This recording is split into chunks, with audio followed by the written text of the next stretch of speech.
अधिक मास विशेष ऑफर्स फक्त कैलास अडगावकर ज्वेलर्समध्ये.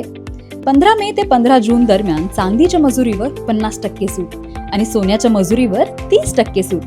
आजच भेट द्या. कैलास अडगावकर ज्वेलर्स, दत्त मंदिर बस स्टॉप, नाशिक रोड. राजे छत्रपती संभाजी महाराज स्टेडियमवरील जॉगिंग ट्रॅक आणि मैदानाच्या खासगी स्पर्धा परीक्षा अकॅडमीकडून होत असलेल्या वापराबाबतच्या तक्रारींची दखल घेत महापालिकेच्या अधिकाऱ्यांनी शनिवारी पाहणी केली आणि विभागीय अधिकारी नानासाहेब साळवे यांच्यासह विविध विभागांचे अधिकारी उपस्थित होते. यावेळी अकॅडमी चालकांना सार्वजनिक मैदानाचा वापर करण्यासाठी महापालिकेची परवानगी आवश्यक असल्याचं सांगण्यात आलं. नियमांचे पालन न केल्यास कारवाईचा इशारा देण्यात आला. इथे तक्रारीच्या अनुषंगाने पाहणी करण्यात आली.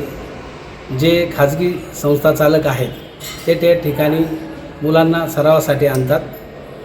त्यांना मनपाकडून सांगण्यात आले आहे की आपण रीतसर परवानगी घ्यावी आणि त्यानंतरच या ठिकाणी सराव करावा, जेणेकरून तेथील स्थानिक जे दररोज येणारे नागरिक आहेत यांना अडचण निर्माण होणार नाही. जर ह्या संस्था चालकांनी बंद नाही केलं तर आपण त्यांना रीतसर नोटीस देणार आहोत आणि तेथील सराव बंद करणार आहोत. याप्रमाणे कारवाई करण्यात येते. तर त्याने स्वतंत्र इथे हे करावी, महापालिकेची परवानगी घ्यावी नाही आणि वेगळ्या वेळेत हे करावं. पोलीस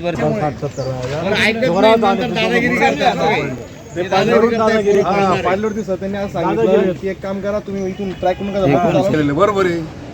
तुम्ही चालून बघा याच्यावर चालता येतं का नाही, ते प्रॉपर नाहीच. दुसरी गोष्ट, दरवर्षी कॉर्पोरेशन मुरुमानेला रोलिंग केलं पाहिजे.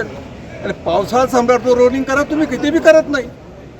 मग करतं काय कॉर्पोरेशन? काहीच करत नाही. ट्रॅकच्या बाबतीत काहीच करत नाही. अतिशय दुर्दशा.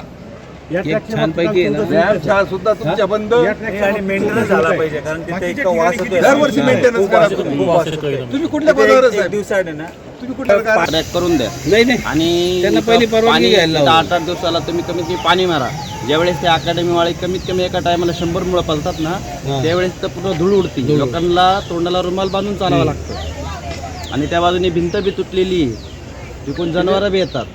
काय लोक तिथं पण संडास बाथरूम करतात.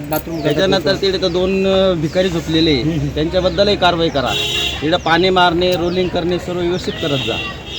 जॉगिंग ट्रॅकवर विद्यार्थ्यांची वाढती गर्दी असल्याचे, ज्येष्ठ नागरिक, महिला आणि नियमित व्यायाम करणाऱ्या नागरिकांना त्रास होत असल्याच्या तक्रारी प्राप्त झाल्या होत्या. सर्वसामान्य नागरिकांना अडचण होणार नाही याची काळजी घेण्याच्या सूचना संबंधितांना देण्यात आल्या. NCN न्यूजसाठी सचिन दिवटे, नवीन नाशिक.